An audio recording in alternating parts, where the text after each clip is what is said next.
नमस्कार दोस्तों, स्वागत है आपका हमारे चैनल देव भक्ति की शक्ति में। दोस्तों, आज हम आपको भगवान शंकर की बड़ी ही अद्भुत कहानी सुनाने जा रहा हूँ। एक बार भगवान भोलेनाथ पृथ्वी पर भ्रमण के लिए निकले तो उन्होंने एक युवक को देखा। वह ईश्वर को दोष देता जा रहा था। वह अपने जीवन से निराश था, दुखी था। तब भगवान शंकर बौद्ध भिक्षु का रूप धर उस युवक को असली दुख के बारे में ज्ञान देते हैं। तो चलिए इस कहानी के माध्यम से समझते हैं कि असली दुख क्या होता है। अगर आप यह कहानी सुन रहे हैं तो इस कथा को पूरा सुनें। दोस्तों, सुख और दुख एक ही सिक्के के दो पहलू हैं। यह बात तो आपने सुनी ही होगी।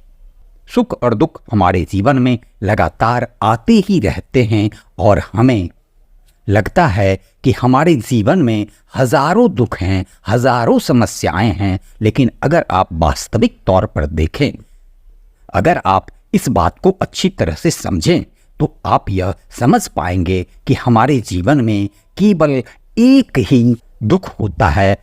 और वो दुख क्या है वो हम इस कहानी के माध्यम से जानेंगे। और उस दुख का निवारण और उसका समाधान क्या है वो भी हम इस कहानी में ही जानेंगे। तो इस कहानी के अंत तक जरूर बने रहें। एक समय की बात है, एक गांव में एक व्यक्ति रहता था। उसका नाम सोनू था। वह बड़ा आलसी था और अपने जीवन से बहुत निराश था। और उसका कारण यह था कि उसने अब तक अपने जीवन में कुछ भी हासिल नहीं किया था। वह कुछ भी नहीं करता था। उसके घर वाले भी इस बात से बहुत परेशान रहते थे और वे चाहते थे वे बाहर जाकर कुछ अच्छा काम करें, कोई अच्छी नौकरी करे, लेकिन वह उनकी एक न सुनता। घर वाले दूसरों का उदाहरण देकर उसे ताना मारते थे, उसे तरह तरह की बातें कहते थे, लेकिन उसे कोई फर्क नहीं पड़ता। जबकि उसके सारे मित्र कामयाब हो चुके थे। कोई अच्छा व्यापार कर रहा था तो कोई अच्छी नौकरी कर रहा था। जब भी वे लोग मिलते तो वे लोग अपना बढ़ चढ़कर बड़ाई किया करते, लेकिन सोनू कुछ नहीं करता था। इसलिए जब भी कोई उससे पूछता कि तुम क्या कर रहे हो तो वह कुछ नहीं कहता।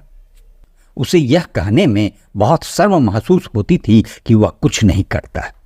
वह हमेशा सबसे केवल एक ही बात कहता था कि मैं कोशिश कर रहा हूं, लेकिन उसकी कोशिशों का कोई भी फल किसी को नजर नहीं आ रहा था।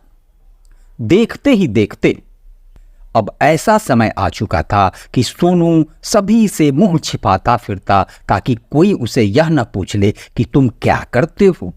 इसीलिए वह कभी किसी के सामने भी नहीं आता था। धीरे धीरे उसका मन दुखी रहने लगा। वह बहुत निराश हो गया और खुद को पृथ्वी पर बोझ समझने लगा। वह अपने आप को बहुत अकेला, तन्हा महसूस करने लगा। एक दिन तो उसके मन में यह भी विचार उत्पन्न होने लगे कि मेरे हाथों में कुछ नहीं तो मैं क्या कर सकता हूँ। अकेले बैठकर वह रोता रहा और भगवान को दोष देता रहा। एक दिन छुपता छुपाता वह घर से निकलकर कहीं जा रहा था। तभी उसने रास्ते में देखा कि एक बौद्ध भिक्षु लोगों को प्रवचन दे रहे हैं और प्रवचन में वह दुख की बातें कर रहे हैं। सोनू कुछ देर के लिए अपना मुंह छुपाकर वहीं पर खड़ा हो गया ताकि उसे कोई देख ना ले और चुपचाप वह उन भिक्षु की बातें सुनने लगा। बौद्ध भिक्षु सभी को प्रवचन में कह रहे थे कि दुख हमारा सबसे बड़ा साथी है। दुख हमें अपने जीवन के बारे में समझाता है और हमें सही जीने का तरीका भी सिखाता है। सोनू छुप छुप कर उन बौद्ध भिक्षु की सारी बातें सुन रहा था। जैसे ही उपदेश खत्म हुआ वह उन बौद्ध भिक्षु के पास पहुंच उन्हें प्रणाम करते हुए कहता है, हे महात्मा, अभी आप कुछ देर पहले दुख को गुरु बता रहे थे। आप कह रहे थे कि दुखों से हमें सीखना चाहिए, हमें उन्हें अपना गुरु बनाना चाहिए। लेकिन मैं भी तो अपने दुखों से परेशान हूँ, अपने जीवन से परेशान हूँ। मैंने अब तक जो दुख झेला है, मुझे तो कभी ऐसा प्रतीत नहीं हुआ कि मेरे दुख मुझे कुछ सिखा रहे हैं, बल्कि मुझे तो हमेशा यही लगता है कि वो मुझे पीड़ा दे रहे हैं, तकलीफ दे रहे हैं, पर दुख की पीड़ा बहुत भयंकर होती है। ऐसा लगता है कि अब इसके बाद हमारा जीवन समाप्त हो जाएगा, इसके बाद हमें कुछ नहीं मिलने वाला, और यहाँ तक कि हमें मृत्यु भी उसके सामने कम लगने लगती है। जब लोग ताना मारते हैं, जब लोग यह कहते हैं कि तुम क्या कर रहे हो, तो मन को बहुत ठेस पहुंचती है और मैं उनसे कुछ नहीं कह पाता। सोनू ने अपनी सारी बातें उन बौद्ध भिक्षु को बता दी और कहने लगा, महात्मा, क्या आपके पास मेरे दुख का कोई समाधान है? सोनू की बात सुनकर बौद्ध भिक्षु मुस्कुराने लगे और सोनू से कहते हैं, बेटा, जब तुम्हारे जीवन में कोई असली दुख हो तब तुम मेरे पास आना, मैं इसका समाधान तुम्हें अवश्य बताऊंगा। उन बौद्ध भिक्षु की बात सुन सोनू थोड़ा अचरज में पड़ गया। उसे यह समझ नहीं आया कि क्या उसने अब तक जो दुख झेला है वह असली दुख नहीं है। उसने जो अब तक पीड़ा सही है, जो ताना सही है, जो तकलीफें उठाई है, क्या वह असली दुख नहीं है? आगे वह मन ही मन अपने आप से कहता है कि जब मुझे मेरे अपने नहीं समझ पा रहे हैं तो ये बौद्ध भिक्षु भला क्या समझेंगे। इतना सोचकर वह वहां से चला गया। सभी लोगों के ताना सुन सुन कर सोनू बहुत हद तक थक चुका था, वह बहुत निराश हो चुका था, जिस कारण उसने निर्णय लिया कि अब वह कुछ करके दिखाएगा।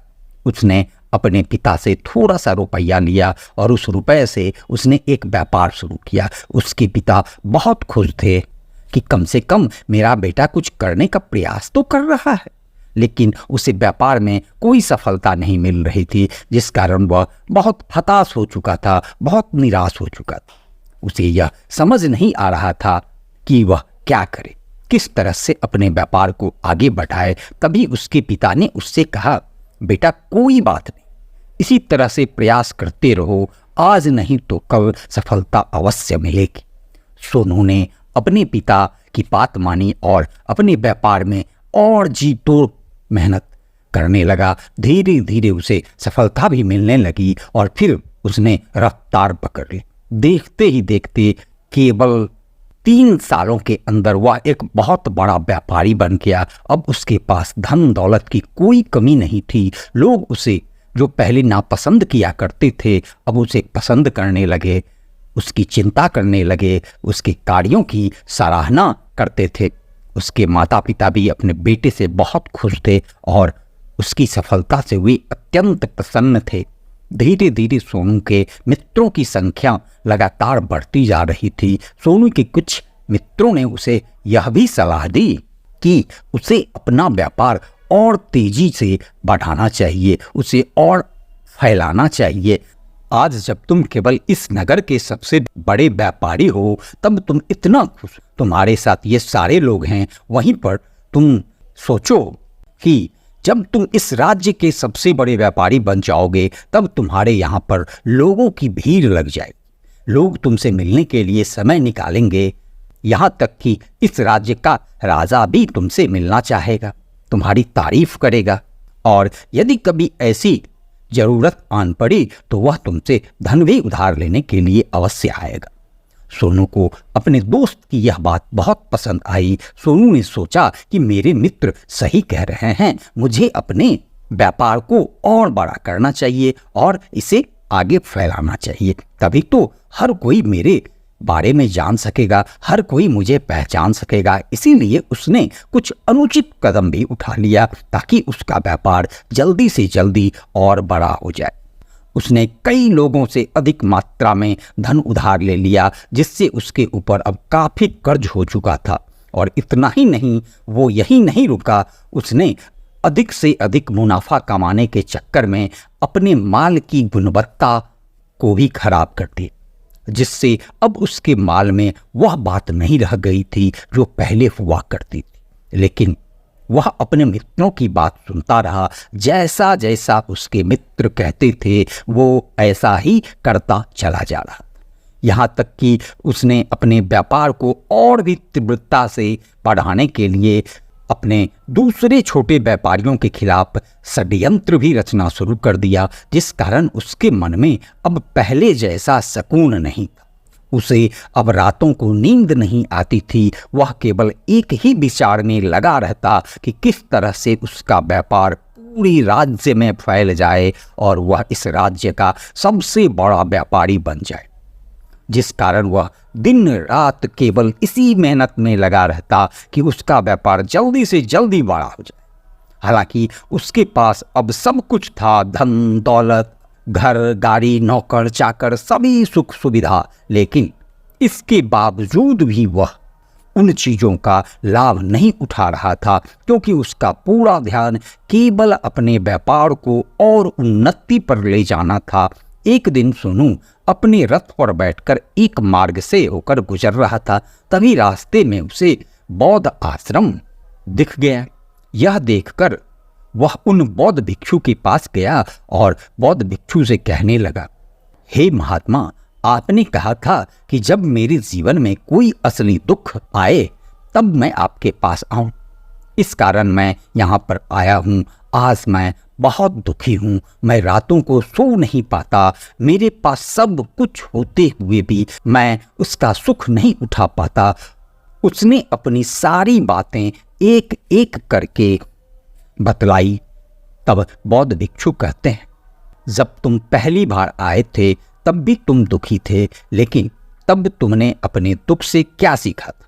इसके जवाब में सोनू उन बौद्ध भिक्षु से कहता है, हे महात्मा, जब मैं अपने जीवन में कुछ नहीं कर पा रहा था तब मैंने अपने दुखों से यह सीखा था कि केवल सुनने मात्र से कुछ नहीं होगा, उसके लिए हमें कुछ करना भी पड़ेगा। और केवल कोई कर्म करना ही हमें सफल नहीं बनाता, बल्कि उस कर्म को उसके अंजाम तक पहुंचाना हमें सफल बनाता।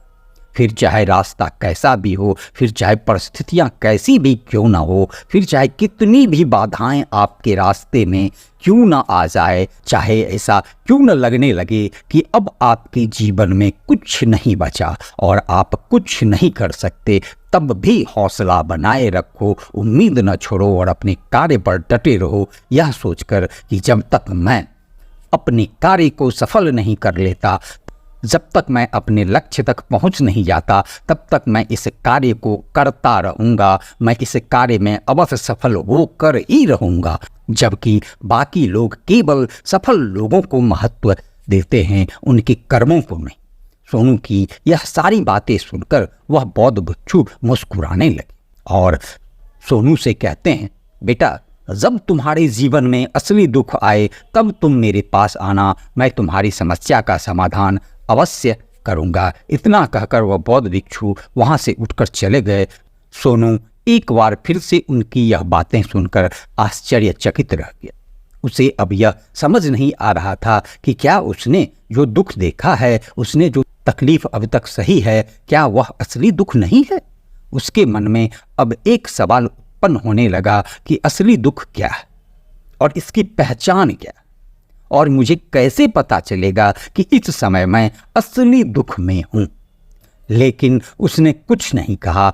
वो ये सब सोच ही रहा था कि तभी वह बौद्ध भिक्षु सोनू के पास एक बड़ा सा घड़ा लेकर पहुंच जाते हैं। उस घड़े के अंदर सोने के सिक्के थे। उस घड़े को देते हुए वह सोनू से कहते हैं, बेटा, तुम इसे उस पेड़ के नीचे दबा दो, क्योंकि ये मेरे किसी काम का नहीं।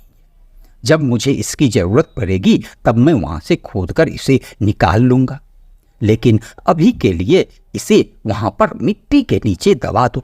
सोनू ने उस बौद्ध भिक्षु की बात मान ली और वह घड़े को उस पेड़ के नीचे जाकर मिट्टी में दबा दिया। इतना करके वह गुरुवर को प्रणाम करता है और वहां से वापस अपने घर की ओर लौट जाता है।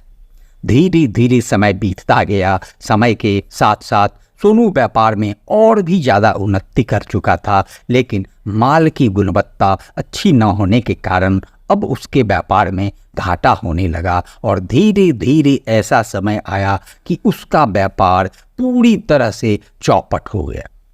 लेकिन वह तो यह सोचकर निश्चित था कि उसने जो कुछ भी कर्ज लिए हैं वो कर्ज उसने अपने मित्रों से लिए हैं, जिस कारण वह उन्हें लौटाने में थोड़ी देर अवश्य कर सकता है। वह तो यह सोच रहा था कि उसके मित्र उसके बुरे समय पर उसका साथ देंगे, लेकिन सबसे पहले उसके मित्र ही उससे अपना कर्ज वापस लौटाने की मांग करने लगे। तब सोनू को एहसास हुआ कि कोई भी अपना नहीं है। उसने अपने मित्रों से उस कर्ज को लौटाने के लिए थोड़ी सी मोहलत मांगी, लेकिन सोनू के किसी भी मित्र ने उसे कर्ज लौटाने के लिए मोहलत नहीं दी, बल्कि वे लोग उसे जान से मारने की धमकी देने लगे। अपने मित्रों के मुंह से यह सब सुनकर सोनू को बहुत आश्चर्य हुआ। वह जो कुछ सोच रहा था सब कुछ उसका उल्टा हो। जिस व्यापार के चलते उसके इतने मित्र बने थे, इतने शुभचिंतक बने थे, वे सब उससे दूर जाने लगे थे। हर कोई उससे पीछा छुड़ाना चाहता था, कोई भी उसका साथ नहीं देना चाहता था। धीरे धीरे उसकी सारी संपत्ति नीलाम हो गई। अब उसके पास कुछ नहीं बचा था। वह सड़क पर आ चुका था। उसने हार मानकर अपने माता पिता से कहा, पिताजी मेरी मदद कीजिए, मेरे ऊपर बहुत ऋण है, मुझे उसे लौटाना है, कृपा करके मुझे थोड़ा सा धन दे दीजिए। इस पर सोनू के पिता ने कहा, बेटा मेरे पास तो ले देकर बस यही एक छोटा सा घर है, अगर यह अभी मैं तुम्हें दे दूं, बेच भी डालूं तो मैं और तुम्हारी माँ कहाँ रहेंगे? हमें भी दर दर की ठोकरें खानी पड़ेगी, हमें भी सड़कों पर भीख मांगना पड़ेगा। ले देकर अब हमारे पास केवल यही संपत्ति बची, इसलिए मैं तुमसे क्षमा चाहता हूं। अपने माता पिता के मुख से यह सुनकर सोनू चुपचाप वहां से चला गया और मन ही मन वह सोच रहा था कि अब मेरे पास कुछ नहीं बचा, जो भी था वह सब तो लुट गया, बर्बाद हो गया। अब मैं जीकर क्या करूंगा? अब मेरे पास केवल एक ही रास्ता है जिससे मैं अपने कर्जदारों से पीछा छुड़ा सकता हूं। यह सोचता हुआ वह एक ऊंची पहाड़ी की ओर पहुंचा। वह पहाड़ी पर चढ़ता ही जा रहा था कि तभी उसे याद आया कि उन बौद्ध भिक्षु ने कहा था कि जब तुम पर असली दुख आए तभी तुम मेरे पास आना, मैं तुम्हारी समस्या का समाधान अवश्य करूंगा। यह सोचकर सोनू के मन में एक बार फिर उम्मीद की लहर दौड़ पड़ी। सोनू तुरंत दौड़ता हुआ उन बौद्ध भिक्षु के पास पहुंच गया और सोनू ने उन्हें प्रणाम करके अपने ऊपर बीती हुई हर एक बात उन्हें बता दी और कहने लगा, हे महात्मा, आपने कहा था जब मेरे ऊपर असली दुख आएगा तब आप उसका समाधान अवश्य करेंगे। तभी वह बौद्ध भिक्षु सोनू की इस बात को सुनकर मुस्कुराने लगे और कहते हैं, बेटा कहाँ है असली दुख? जब तुम्हारे जीवन में असली दुख आएगा तो मैं उसका समाधान अवश्य करूंगा। सोनू के सब्र का बांध टूट गया। सोनू ने उन बौद्ध भिक्षुओं से कहा, हे महात्मा, आखिर असली दुख क्या होता है? क्या मैंने आज तक जो भी दुख झेला है, जो भी तकलीफें आज तक मैंने सही है, क्या ये दुख नहीं है? क्या इसे दुख नहीं कहते?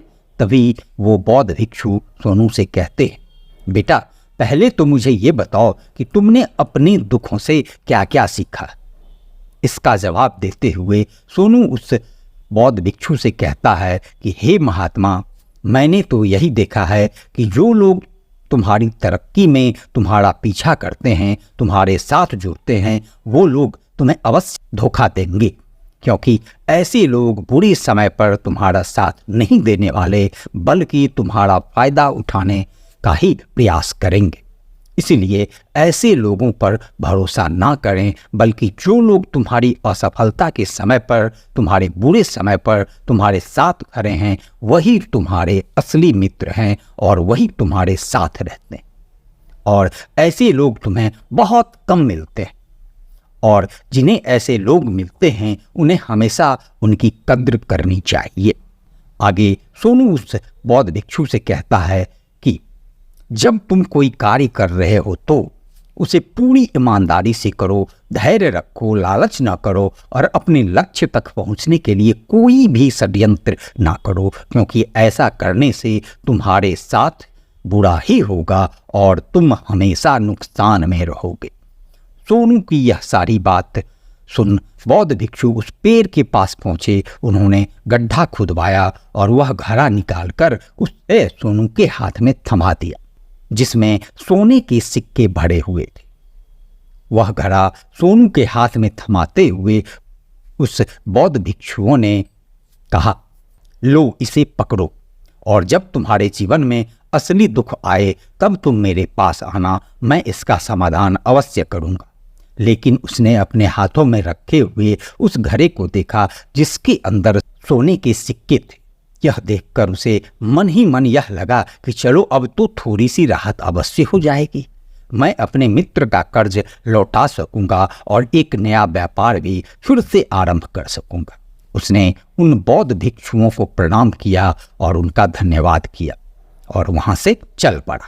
सोनू ने उन सोने के सिक्कों से सभी का कर्ज लौटा दिया और अपने लिए एक बार फिर से नया व्यापार शुरू किया। व्यापार छोटा था, लेकिन अब की बार सोनू बहुत खुश था। उसने पूरी ईमानदारी, मेहनत और लगन के साथ अपने व्यापार पर काम किया और देखते ही देखते एक बार फिर से वह एक सफल व्यापारी बन गया। लेकिन अब की बार वो बहुत खुश था, क्योंकि इस बार उसने कोई लालच नहीं की, किसी के लिए षड्यंत्र नहीं रचा, बल्कि उसने पूरी ईमानदारी और मेहनत के साथ अपने व्यापार पर काम किया। लेकिन जैसे जैसे आप धनी होते जाते हैं, जैसे जैसे आप अमीर बनते जाते हैं, एक और डर उत्पन्न होने लगता है और वह अपनी दौलत को खो देने का होता है, जिस कारण आप लोग दान शुरू कर देते हैं, पुण्य करना शुरू कर देते हैं, लोगों की मदद करते हैं ताकि आपके जीवन में कभी कोई दुख ना आए। लेकिन यह जीवन सुख और दुख का संगम है, जिस कारण हर किसी को सुख और दुख से होकर गुजरना ही पड़ता है। इसी वजह से एक बार फिर से सोनू के जीवन में एक और दुख उत्पन्न हुआ। अब की बार उसके माता पिता दोनों की मृत्यु हो गई।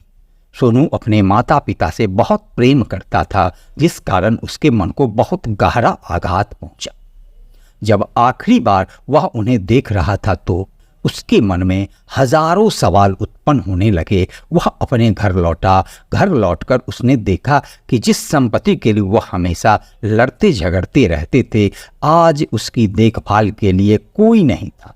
उसके माता पिता ने जो भी मेहनत की, जो भी अपने जीवन में इकट्ठा किया, सब यहीं रह गया। लेकिन अब सब कुछ खत्म हो चुका था। सोनू का मन बहुत बेचैन हो रहा था। उसके मन में हजारों सवाल उत्पन्न हो रहे थे और वह अपने आप को बहुत अकेला महसूस कर रहा था।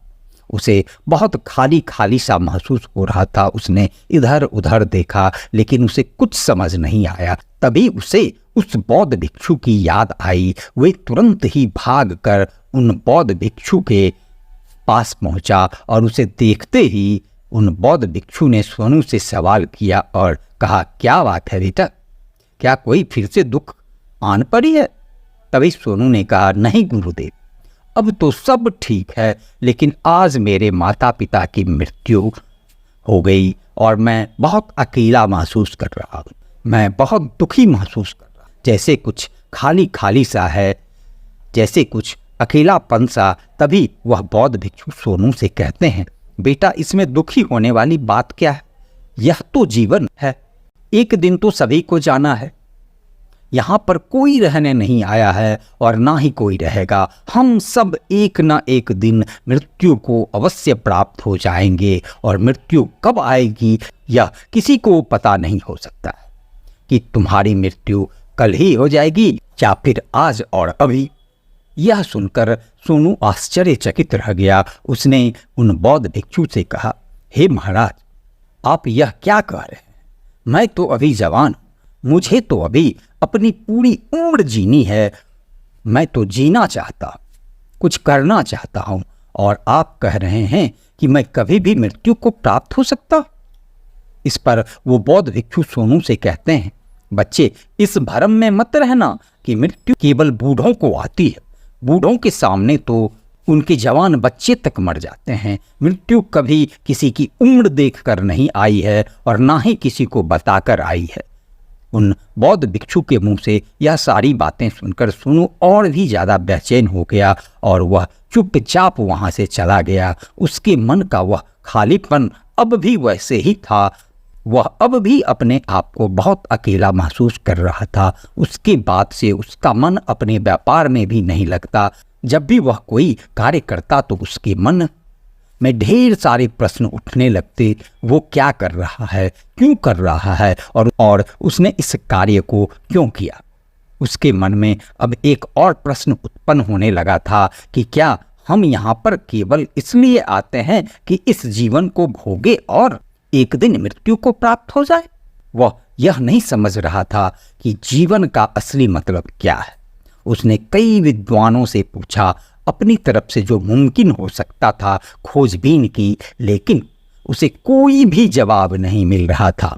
जब उसे कोई जवाब नहीं मिला तो उसका दुख और भी अधिक बढ़ गया, जिस कारण उसके मन की बेचैनी और भी बढ़ चुकी थी और उसे यह समझ नहीं आ रहा था कि वह क्या करे, कहाँ जाए, किससे पूछे। तभी उसे फिर से उन बौद्ध भिक्षुओं की याद आई। वो उनके पास पहुंचकर अपने मन की सारी बातें उन गुरुवर को बताती। तब वह बौद्ध भिक्षु मुस्कुराने लगे और सोनू से कहते, बेटा, आज पहली बार तुम्हारे जीवन में असली दुख उत्पन्न हुआ।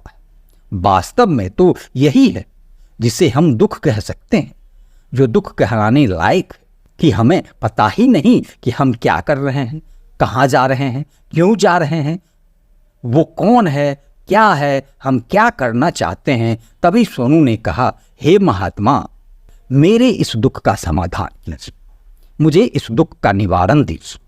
तभी वह बौद्ध भिक्षु सोनू से कहते हैं, हम सबके अंदर क्रोध, लोभ, लालच जैसी कई वासनाएं हमारे अंदर घर करके बैठ जाती है, जिस कारण हम अपने जीवन को टुकड़ों में जीते हैं और हमारी चेतना कभी एक नहीं हो पाती। हम कभी एक जगह सोच नहीं पाते, समझ नहीं पाते और हमारी ऊर्जा शक्ति भी पूरी तरह से छिन्न भिन्न हो जाती है। और आजकल के दौर में हमारे पास तो इतना भी समय नहीं है कि हम एक पल निकाल के, एक पल के लिए मुड़कर अपने आप को देख सके, अपने आप को समझ सके। वास्तव में हर कोई यहाँ पर जीवन भर केवल दुख दुख चिल्लाता रहता है, उसका समाधान निकालने का हर मुमकिन प्रयास करता है, लेकिन जिसे हम दुख समझते हैं वह तो दुख है ही नहीं।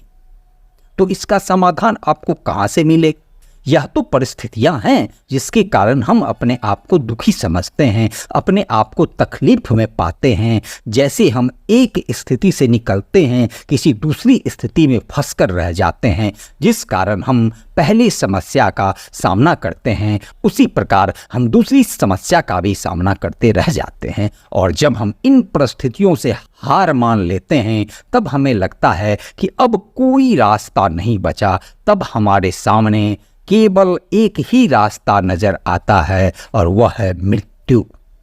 लेकिन यह कोई समाधान नहीं है, यह कोई रास्ता नहीं है। इसलिए यदि आप सचमुच अपनी समस्याओं का समाधान चाहते हैं तो अपने आप को इकट्ठा करना सीखें, अपनी ऊर्जा को इस संसार में वापस कीजिए, उसे एक कर और अपने ऊपर ध्यान लगा। मृत्यु से पहले अपने आप को पहचानो, अपने आप को जानो, अपने आप को बिखरने न दो। तभी सोनू बौद्ध भिक्षु से कहता है, हे महाराज, तो क्या हमें इस जीवन को नहीं जीना चाहिए?